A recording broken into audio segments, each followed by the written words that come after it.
dùng được 2 năm, bạn có thể vay với hạn mức lên tới 3 triệu đồng. Nếu số điện thoại của bạn dùng được 3 năm, bạn có thể vay với hạn mức lên tới 5 triệu đồng. Nếu số điện thoại của bạn dùng được 4 năm, bạn có thể vay với hạn mức lên tới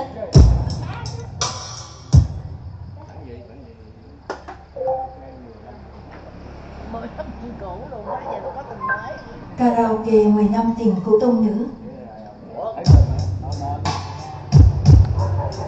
Hẹn hò